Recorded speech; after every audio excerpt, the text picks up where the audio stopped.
Welcome to the Wild Hope Rising podcast. We're your hosts, Sunny Kane and Tammy Clotton, and we're so glad you stopped by. We want to help you be wildly you, and believe it or not, you're already her. We invite you to gather around the table with us. We'll help you move through your wilderness season, no matter how you got here. So lean in, let's ignite your purpose, and discover what you're made of. Buckle up, my friend. It's time for Wild Hope. Well, hey, ladies, welcome back to the podcast. We are so excited to have you here. Today is part 2 of an amazing conversation that we started last week. We're in our Rise from Ashes series. Last week, we talked all things limiting beliefs. You don't have to have listened to part 1 in order to hear part 2.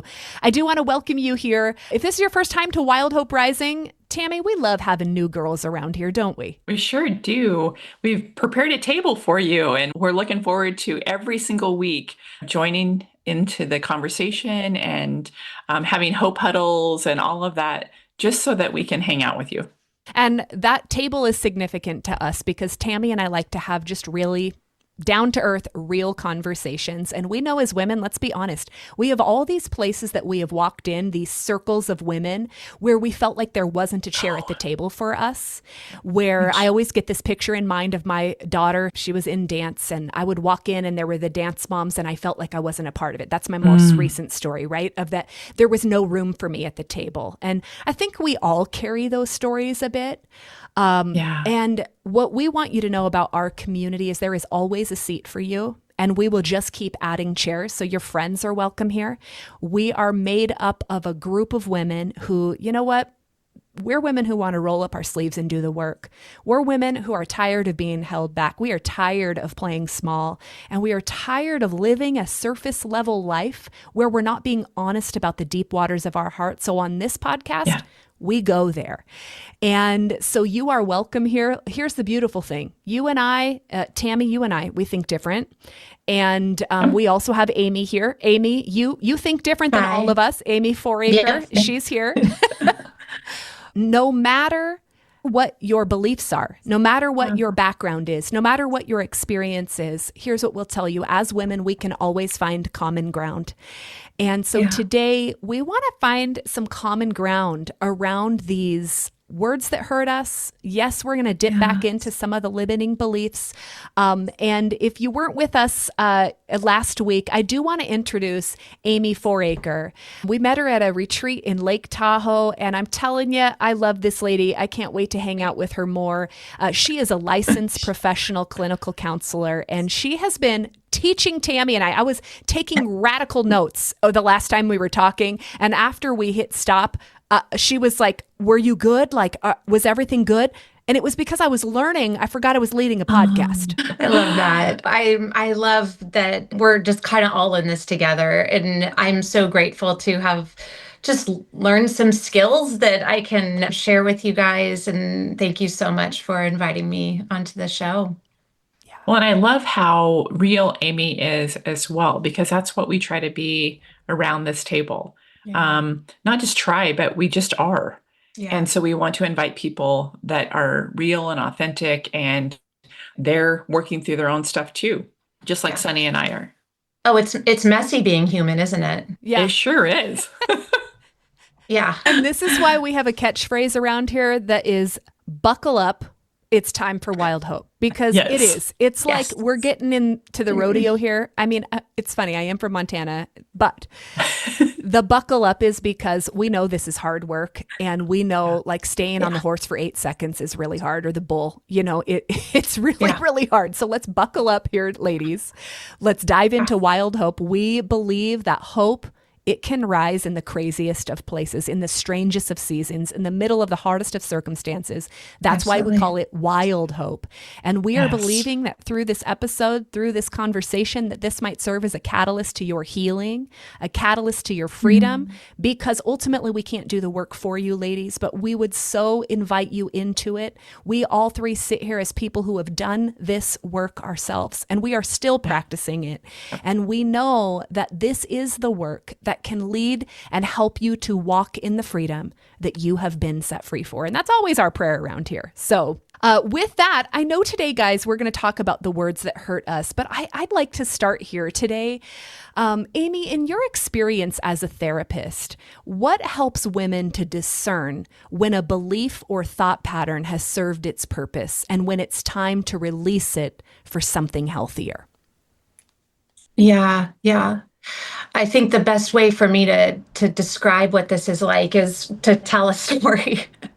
you know, when I was in sixth grade, I remember very, very clearly. Isn't it funny how quickly these memories can come up for us? That we were playing kickball and I was rounding the bases, and in sixth grade, I was wearing my mom's clothes, and I was just 5'2", this little powerhouse little girl. And I was rounding the bases, and one of the kids, the boys in the class, I was wearing my mom's shirt, and I was so proud of myself. It was this pretty purple button-up rayon short sleeve shirt, and I was rounding the bases, and one of the boys just shouts out, "Watch out, here comes that big purple elephant." And man, it's so clear to me today that if I was to put on a purple shirt right now, there would be a brief moment where I might look at myself and go, do I like the way I look in this? I will double check that. I will avoid purple. I'll have that little thought in my head that, you don't look good in this. And when you notice that incongruency, that what I'm thinking right now isn't really matching what's happening in the present moment. And that thought was actually a sixth grader's thought, not a 46-year-old's thought. And so when I can recognize that thought, that's what I felt when I was 12, not what I feel when I'm 46.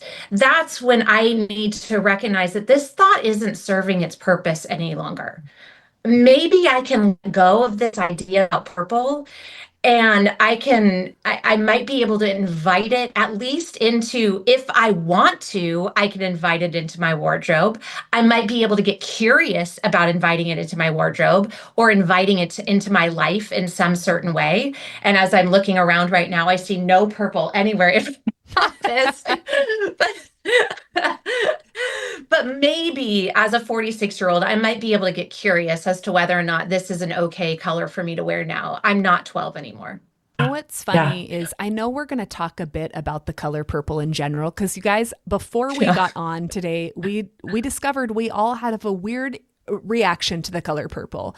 But what's coming to mind right now is, sometimes, you're talking about that was sixth grade. If you were on yesterday's or last week's episode, you know that I was talking about when I was 6 years old. But some of these thoughts, Amy, have been around with us as women for so long that I wonder how natural it is for a woman to notice that her thoughts are incongruent, right? Like that might be new, foreign thought for people. Yeah. So it's not easy to recognize that the thought is incongruent. Thanks, Sunny, for pulling that up. But I think if you listen back to that last episode, I talked about how our bodies can tell us sometimes that things are off. And we can use our bodies a lot if we're starting to feel that tense, if we're starting to feel that, like for me with the color purple, it's a little bit of a cringe. Like if I were really to think about the color purple, I feel it in my belly where I feel most discomfort about my weight. Right? I can feel it there, and I can feel myself wanting to cover that up. And so I can feel these thoughts in my body. And if I can pay attention to my body enough, I might actually be able to recognize, I'm having a thought that is coinciding with this feeling that I'm having in my body. Yeah. And then I might be able to recognize that incongruency. But this is hard work. This doesn't just happen instantaneously. And that's why I want, through all of our conversations, I really want the women to know that this is not like, it just doesn't go away overnight.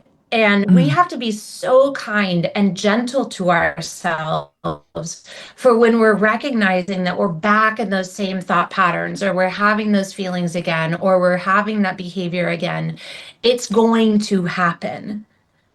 The Yeah. trick is, can we just switch it? Can Yeah. we Mm. just notice it and switch it? Mm. Not can we keep it from ever happening again? I might struggle with wearing the color purple, honestly, for the rest of my life. I might.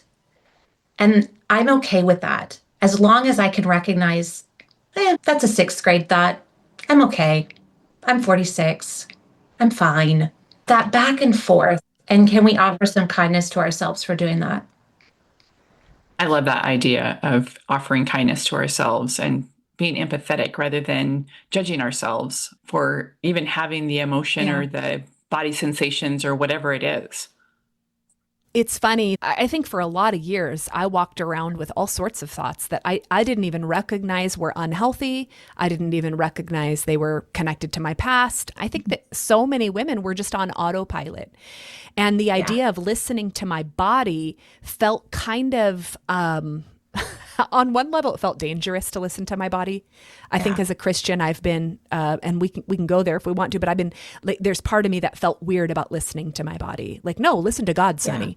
But there's this other part of me, it was always there. I always felt anxiety in my chest. I always felt that lump in my throat. It was a regular occurrence for me. Or my go to, and Tammy knows this, she and I have been doing life together for a lot of years, overwhelm, right? A lot of chaos, a lot of overwhelm would always be there, like overstimulated.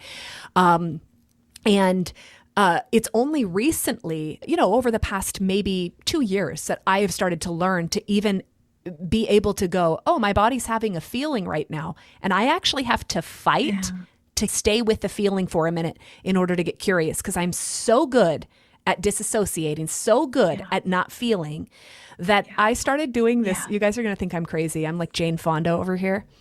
I am bouncing on a trampoline, a mini rebounder in my room. And I do this crazy thing of like staying with my feeling, trying to keep my body in feeling. And I have a conversation with myself. I mean, do you ever hear this with any of your clients, like people who work with you? Absolutely. Absolutely. To whatever degree, and especially if you're dealing with dissociation, which is that hypoarousal response, it can be really challenging to be able to actually stay in your body. And that tactile sensation of bouncing actually does keep you in your body long enough to be able to process what you are feeling. So maybe you don't have a trampoline available to you, but maybe you can go outside and go for a walk. Maybe you can just notice that your heart's starting to pound. Okay, I need to stop what I'm doing and I need to take a quick tour of the building, or I need to walk around my house really quick. Just take some time to process what I am experiencing, or to calm myself long enough to be able to then process what I'm experiencing is more like it.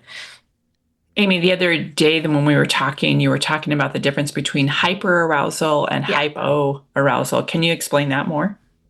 Yeah, and I'll talk to you as how our thoughts play into that too, because Okay. we can have thoughts, lies, and beliefs that we experience from, you know, maybe something happens and we have an example I use quite a lot is I walk into a room and there's a big scary dog there, and Mm. I have an experience with a big scary dog in the past, and my thoughts, my belief says that this is a big scary dog, this is dangerous, I need to get out of here, and so I will run out of the room, right? But if I'm able to stay in the room long enough and I'm able to recognize, okay, there's a big scary dog here. My thought is saying, get out of here. But hang on a sec. I'm going to take a deep breath. There is a leash on that dog and there's somebody holding it. And I can stay where I am, but I can ask that owner, hey, is your dog safe? And I can stay long enough for them to say, yes, this dog is safe.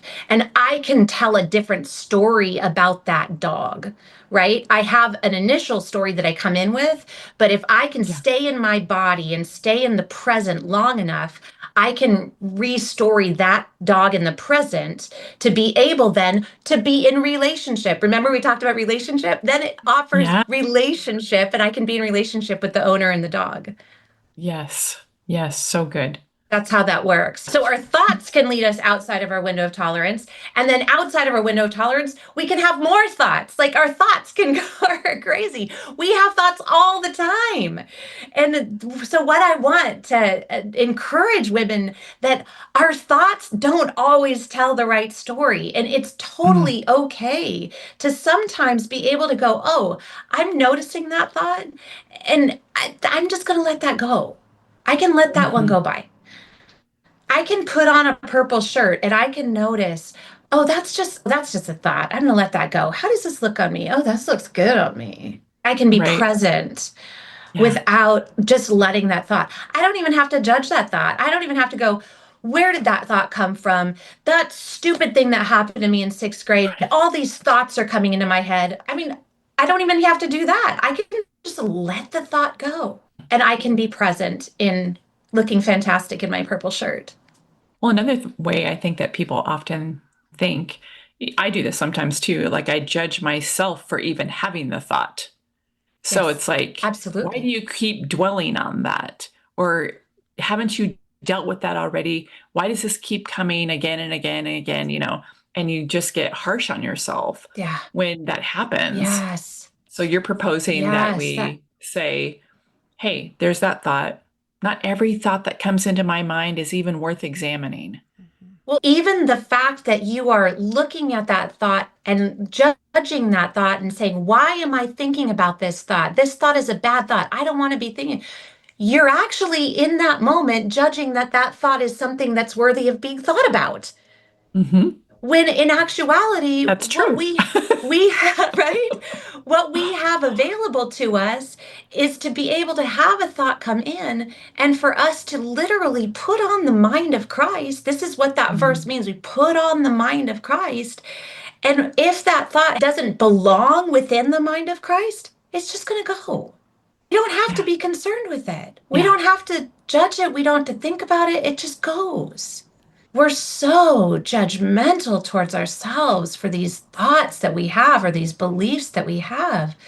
Sometimes we just need to let them go. Yeah. Picture I have in my mind, which, those of you who listen to our podcast regularly know that you might not want to hear what is in my mind, but you're going to hear it anyways. I'm in Elf. Follow me for a moment. But Will Ferrell, he is saying, I'm singing, this is a song, and I'm singing. And I'm like, maybe it's, this is a thought, and I'm thinking, I'm just thinking, I'm noticing my thought. Hi, thought, goodbye, thought. You know? Yeah. Totally. Yes. Totally. I love that. Absolutely. Just, oh, there's a thought and it's going to Now I get to go. picture Buddy whenever that Right. happens, right? Buddy the elf. I'm telling you, we could write a book on this. We could. But what we also discovered, ladies, and actually really quickly, you gave a phrase that we did talk about on the Mhm. last podcast, but I don't think this is familiar language to a lot of people. Can you very briefly again describe for us what is the window of tolerance and how do Yeah. we know when we're outside of it? Okay. So the window of tolerance is this space in which we can think and feel at the same time. Daniel Siegel says it's the place that we are most present. It's the place that we can have relationship with ourselves and others. It's the place where we feel calm and connected, creative. It is also the place that, like Chuck DeGroat says in his book, it says it's home. So, although we might have feelings in it that go up and down, that vary, and it might actually be kind of uncomfortable in there sometimes because sometimes the present moment can be uncomfortable, right? We're safe and we can be connected to ourselves and others. I think safe is the word that I really want people to grab onto, that the window of tolerance is where we feel safe in the present moment. And by safe, do you mean like at rest? If you're thinking about it in the terms of like St. Augustine when he says, I'm restless until I find rest in you. Do you remember Mm. that? It's that idea that we can sleep in a boat despite what storm is going on around us Mhm. because that we know that we're safe. Okay. Okay. We're not like the disciples who are panicking, going, don't you see and do you see what's going to happen? And we're going to die, right? They are in hyper arousal. So they see a storm because they're fishermen. They know what storms mean. They go outside of their window of tolerance into hyperarousal. Their sympathetic nervous system kicks in and they go into anxiety and panic. Yeah. And probably a little bit anger because they're mad at Jesus, right? They're mad because he's sleeping on the boat. And they're like, we're fishermen. We know what this storm means. We're all going to die. So they were not feeling safe in that moment. Does that make sense? So they were in sympathetic nervous system has kicked in. Sometimes, though, when we are moved outside of our window of tolerance, it's because our parasympathetic nervous system kicks in. And it says, well, we're not going to be able to fight this. We're not going to be able to run away from this. We're not going to be able to do anything to calm down this threat to us, fight, flight, fawn. So we're just going to numb out, or we're just going to freeze. We're going to play dead. We're going to withdraw. We're going to isolate. And that's that window of tolerance. Most of the time, as humans, because we are driven to keep ourselves safe, we will often vacillate between those two spectrums, between hypoarousal and hyperarousal. And our job in relationship with ourselves and others and God is to be able to see if we can get ourselves back into the window of tolerance, either in hyperarousal by soothing ourselves, or in hypoarousal by activating ourselves so that our brain says, okay, we are safe and we can handle this thought, this feeling, this emotion, this experience. We're safe to handle this. So that's the window of tolerance. I loved what you were saying before in our last conversation together about that whole idea of not processing when we are hyper-aroused or hypo-aroused, because we're getting mixed messages, right? Yeah. And so it's in that window of tolerance that it's the best time to process. Is that what you were saying before? Absolutely. Because when we're outside of our window of tolerance, when we're outside of our safety, the thoughts that we have will actually reinforce us not being safe. When we're outside of our window of tolerance, we're going to be looking for other things that are threats to us because our brains are wired in that moment to keep ourselves safe. Mm-hmm. So in order for us to see the goodness that is present in our present experience, we do have to be able to soothe ourselves and activate ourselves enough to be able to be safe in the present moment. So we can really hear the truth of the situation. Yeah, because this is where the truth is. When we're present, I'm able to say, okay, what actually happened? And this is why we keep, as we're having this conversation, I mean, we've talked a lot. We've been talking about beliefs, and a lot of us relegate our beliefs and our thoughts all to our head, not just to our mind. Yeah. And this whole talk has been equally talk about body, right? Oh, yeah. And so I want you ladies to catch that our thinking and the feelings in our body are very highly connected. And maybe this is a new thought for you. I remember this being a new thought for me not too many years ago, where, I was the girl who would break out in shingles before I knew anything was wrong in my life. Mm-hmm. Right? Yeah. Because I was so good at not being in my body. And that then all of a sudden, I had somebody say to me like, what do you think those shingles are trying to tell you? And I thought that was the weirdest statement. I was like, well, that I have shingles, weirdo. You know what I mean? Yeah. Yet the question stuck with me long enough to say, hey, Sunny, we're feeling stressed here. Yeah.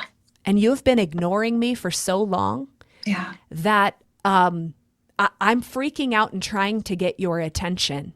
And then I started recognizing, goodness, girls, I've done this work for so long, because then the work under that was the next time I got shingles, I recognized it quicker. And I said, oh my goodness, we're stressed here. We're feeling neglected. And then I went, oh, feeling neglected? That's the story of my life. That has been with me so long. And then that led me to the next time. So ladies, the work we're talking about is not a one and done. It is a practice, a process of noticing more than anything. I just hear you saying, notice it and name notice. Our bodies are saying, notice, or notice me, notice me.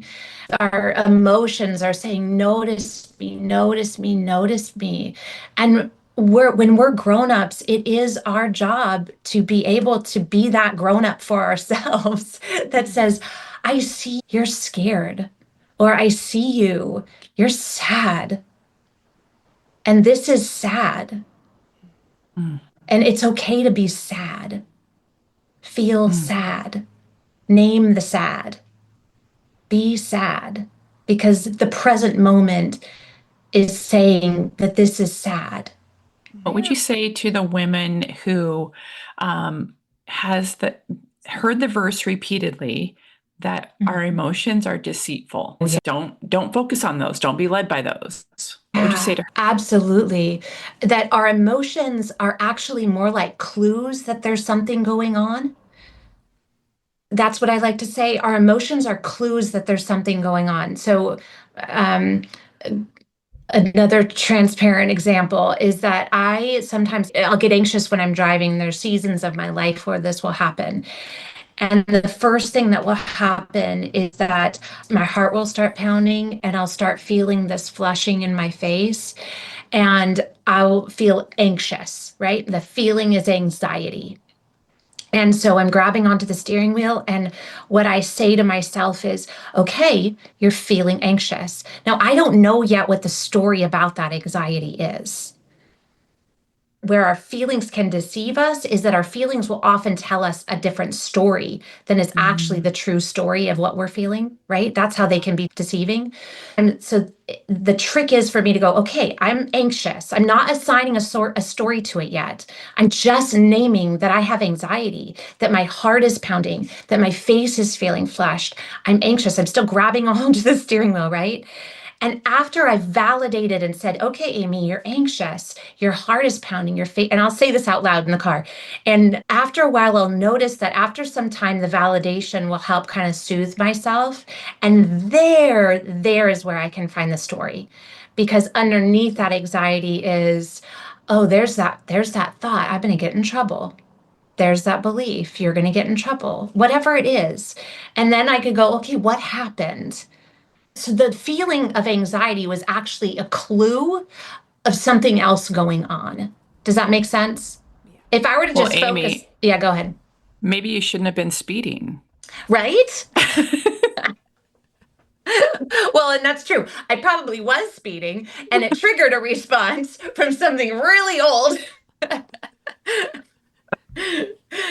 I love this, just the idea of emotions as clues. I just felt like I wanted to say that so nobody misses it, that if we were to begin to look at our emotions as clues, and then, Amy, why do you think, I mean, Tammy just listed a great reason there, in that we avoid naming the emotions because sometimes people are afraid that they've been told to not feel them.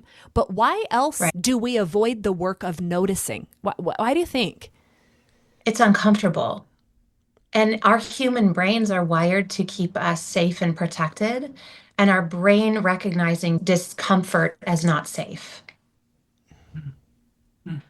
And we got to get much better at getting uncomfortable. And this is why I love this idea of wilderness seasons, because this is what it's challenging us to do. This is where we grow, is being uncomfortable actually allows us to grow around the discomfort.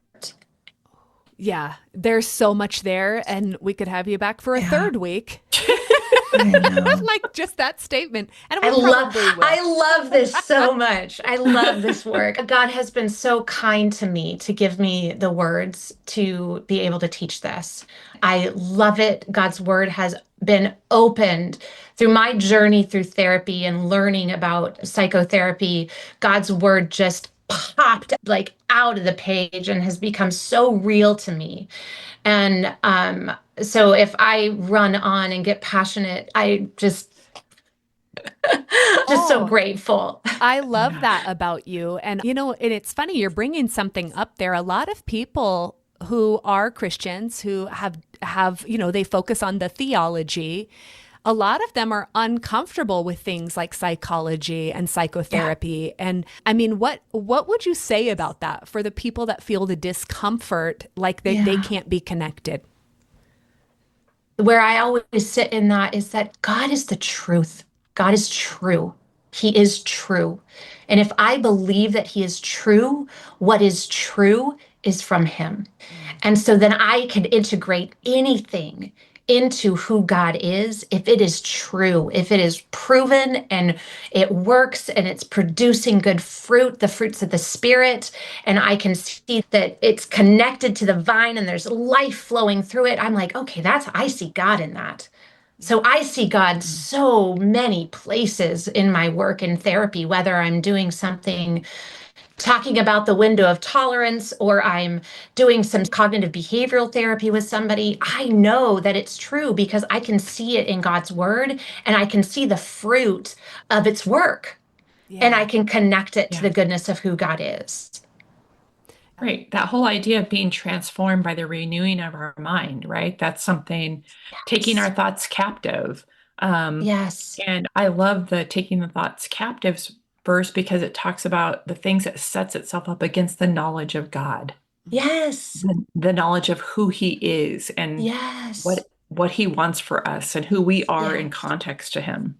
Yeah, this is an important conversation because I do think, we're in a series on Rise from Ashes. And some of you that have continued listening, you might not fully be bought into the concept of needing to go back into the hard places in your life. You might not fully be bought into the concept of slowing down to notice your thoughts because you might be more accustomed with trying to only speak a declaration or an affirmation over your life that I am healed, I am healed, I am healed, I am healed. Or I used to say a lot like, I'm just standing to walk in agreement with my healing. Well, that was true. I was trying to stand and walk, but that declaration in and of itself was not freeing me from the very visceral reactions I was having inside of my body because, oh, by the way, Sunny, this is years and years ago, Lise, but I had complex PTSD because I had complex trauma.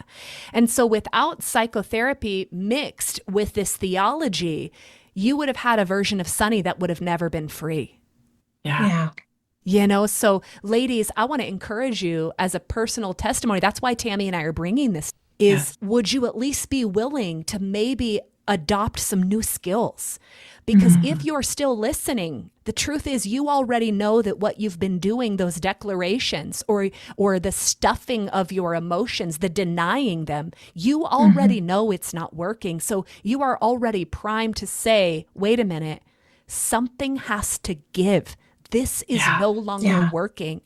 And we've gone here, so we're bringing this to you because we know this is the pathway to rise from ashes.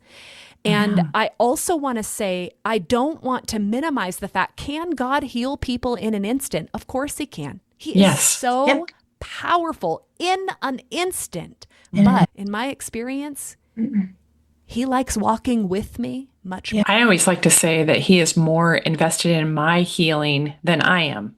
Yeah. And so he sees areas that I have pockets of pain and he pursues it because he loves us. And so it's us cooperating with him as he pursues the healing in our lives. Yeah.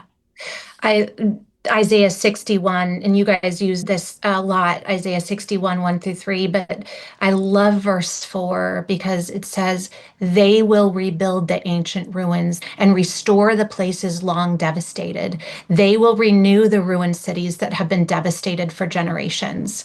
For us to be able to walk back into that pain, to be able to validate it and say, look, there was harm done here. You were called a name here. And I want to heal this space so that you don't have to carry it into this next season of your life. I don't have to believe the same things I believed when I was 12. I don't have to carry lies and things that people said about me when I was 8. I'm not 8 anymore. I'm a grown Mm-hmm. up and I'm raising my own kids. And I want to be able to be there for my own kids when they are having lies implanted in them. But if I'm operating in response to those lies and those beliefs and those words that had been spoken over me as a child, I'm not going to be able to do this work with my own kids. And I want to be able to actually rebuild the ruins. God wants us to rebuild them. He doesn't want us to just ignore them. Go back, rebuild them. Yeah. And, it's interesting because you just brought up, the thoughts, the beliefs, all of that. One place we haven't really gone over the past few days, you guys, has been into the words that people speak over our lives.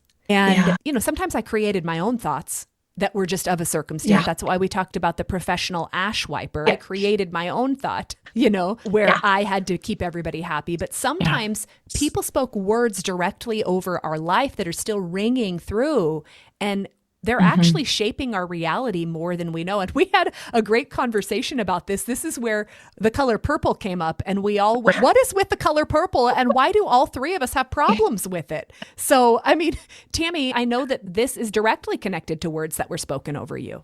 Oh, for sure. And it's so funny because one of our colors, our main color for Wild Hope Rising, is purple. And so God is always in the process of redeeming these things. But when I was young, teenager, I used to wear purple all the time. I love purple, and I like that deep, dark purple. And I just felt very confident. It's a good color for you. Oh, thank you. And I bought this really cool purple shirt, and I was wearing it probably a little too much. And someone in my life said, "Why do you always wear purple?" And I was like, "Well, I love it." And they're like, "That's very arrogant, because that's like the color of royalty." And so what they noticed in me is that I felt really confident, and maybe I was being prideful. I don't know. I didn't feel like it, but guess what? I stopped wearing purple too. That hit at a very core level for me.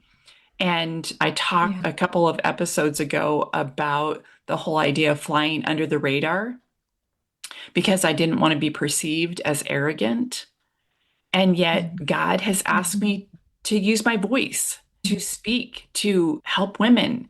And if I'm flying under the radar because of this belief, then, how is that serving me? How is it serving you? How is it serving the women that we're trying to serve, right? And so it's like this process of taking back, like you were talking about, Amy, taking back that power, I like to say. And it's like, you don't get to decide if I'm arrogant. God, am I being arrogant? He put in me the desire for purple. Yeah. Right. And so it's just like, how do we walk through untangling that from that past story? It's easy to say, well, just think something different. But that's taken some untangling, and lots of stops and starts. How do you help women untangle that part of their story so they can walk in more freedom around those words?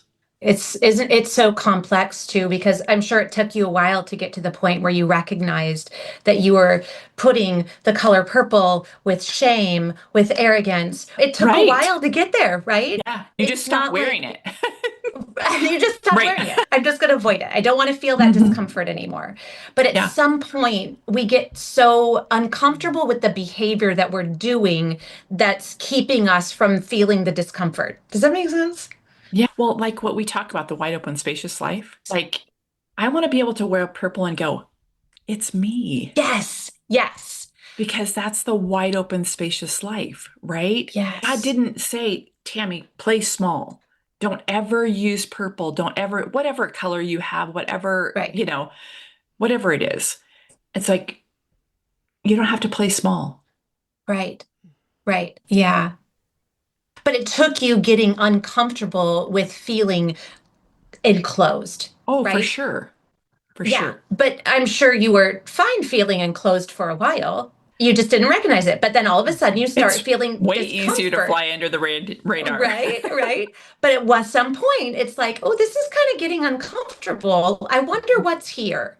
And it's that curiosity. I wonder what's here that might actually lead us into identifying what is that narrative? What is that story?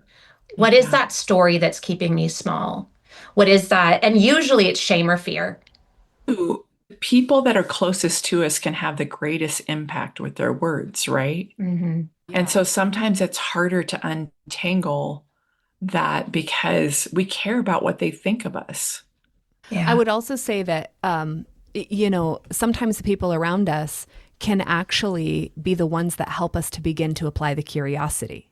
That's kind of where my mind went, because my color purple story is just that I would see it in memories of mine, right? I would see that color. Now, this is so subconscious. I didn't realize that I could see it in past memories. But what was happening, I used to run a women's conference called Impact Women. In that season, when we were planning, it would always come up like, let's have purple be the color, or let's have the purple flowers, or let's whatever it was. And I'm telling you, I would put on this massive RBF and I would get angry. And I remember feeling it in my body, like you've been talking about, of like anger. I hate purple. Quit asking for purple. And then I was in a job as a volunteer leader, and the pastor at the time had all of the t-shirts of these 400 volunteers that I had to lead and do pep rally for. Guess what? All of their shirts were purple. So I found myself in these moments that I had to be on and leading people so angry. This is when I would always get shingles, is when I would walk into that crowd with purple, right? So my friend, fast forward, another year goes by and somebody says, let's bring the color purple. And I get angry again. And my friend says to me, what is with you and the color purple? And at first it was sort of like a funny, I just was like, I just hate it. And then she got slow and quiet because she knew I needed to have curiosity. I've watched you for a few years now. You get very angry. I notice what is happening in your body. She is noticing for me.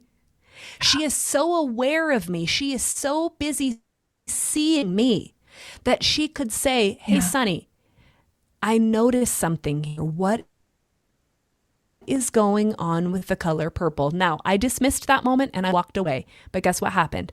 Next time I saw purple and I got angry, guess what I did? I remembered my friend who said, what's with the color purple? I got curious.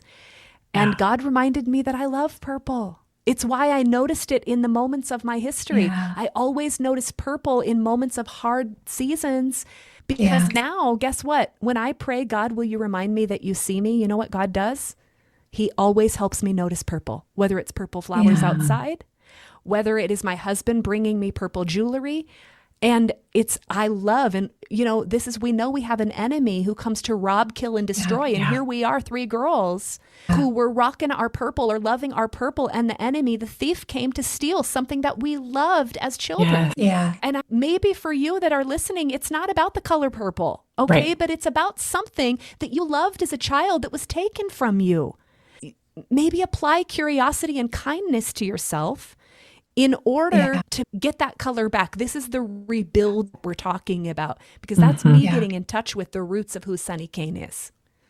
Yeah, we really need to pay attention to those responses of ours. Maybe it is anger like you had, Sonny, or maybe it's shame, or maybe it is making ourselves smaller, or maybe it is dieting. For me, that would be body image issues, right?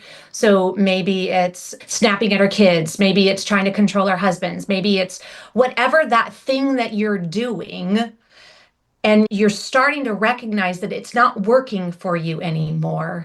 That's the thing that we need to start getting curious about. Maybe it's being the superhero at work. Maybe it's being the one whose calendar is so full that you can't breathe. Maybe it's the one that's being always bright and sunny, always smiling. I'd love us, before we talk about rebuilding and we Yeah. end today, in just our last few minutes, I know that in some of our previous conversations, you talked a bit about just shame and fear and how common they are. Would you just kind of say more about shame and fear in the context of what we've been talking about today? Yeah, I often see shame and fear pop up as resistance. When I'm working with clients, if something pops up and I invite them into curiosity about something, if there is any resistance, oftentimes it will show up with shame and fear. And that's where I can notice, and I don't mind the resistance. It's just more opportunity for us to get curious, which drives my clients crazy because they're like, I don't want to look at shame. But, but if there's going to be a block for us walking into the wilderness or walking out of the wilderness or making a change in our lives, oftentimes it is that shame and fear. And they're just natural human responses. This is stuff that we've been dealing with. What is scripture? What is all over scripture? It is walk out of fear, right? And know who you are and know who God is, right? Not being ashamed. And so being curious even about our shame and our fear can help us be able to take those next steps, maybe. As we close today, I know you and Tammy, when you were talking the other day, she had this quote. She said, "The lies we believe about ourselves is our resistance to rebuilding." And you had an emotional reaction to this phrase. Would you be willing to share a bit about what stirred up in you and why that resonated so deeply? Yeah, I'll share a little bit. I being even asked to be a part of this podcast and step out of my little safe space of work into more wide open space of teaching and sharing what I've learned and how I work with people. There have been some beliefs about my past that have kept me kind of small and hiding. And if people only knew, then they wouldn't be listening to you, Amy, or if they only knew your story, you wouldn't be valid to be able to share this stuff. And I really feel in this moment even that I am walking into a new season of my life out of smallness. And so it was that phrase, the lies we believe about ourselves can lead to resistance to the rebuilding, because I have been resisting rebuilding and holding on to those lies. And it is something that God is inviting me very tenderly and very patiently into evaluating whether those thoughts I believe about myself are true. And if they are not, then what? And so it was a very personal, we were just talking like this, like, I'm going to help all these women, right? Woot, woot. And I was like, oh, crap. And so it was just the kindness of God to invite me into taking these next steps. And I'm just so honored and only slightly panicked that what I shared here either was too much or not enough and doesn't matter. And I'm letting you all do what you do in providing this platform and trusting God in that what I share might help somebody, might know that we're not alone in this journey, and that walking into the wilderness, although it is scary, we're not alone. And we have other women around us who have either gone before us or who are walking beside us or who are behind us that need us to pull them along into it. So, so it was kind of a leap of faith to do this, and I'm just so grateful for you guys. So it was very personal. Yeah. Well, thank you for saying yes. Amy, you have been a blessing to our women. No doubt this is going to be just huge for them. I mean, it was huge for me over our past 2 weeks of conversation, and we'll have to have you back at some point. Tammy, any last words as we're getting ready to close here? I think what has happened here today in just sharing with each other is something that is so critical for women walking through anything, is to have some women that they can just share like this real gut level, like, hey, this is how God is still working in my life. This is what he wants to do. I'm terrified. I don't know where this is going to go, all of that kind of thing. But just get some women around you, safe women, and start sharing it. But sometimes the way to make that group happen is you go first. Yeah. You're transparent first. And it creates a sense of safety so that other women can step into that same thing. And so that would be my word of encouragement. I just really appreciate you being here, Amy. Yeah, thanks, Tammy. Well, with that, ladies, we look forward to seeing you again next time right here on Wild Hope Rising. Thanks for being here today. My prayer is freedom will become your story and redemption your song. Now it's time to take hope-filled action. And if today's episode spoke to you, please don't keep it to yourself. Like, subscribe, and share, and help us grow this community. Thanks for listening to Wild Hope Rising. Until next time, keep stepping boldly into the spacious life you were created for.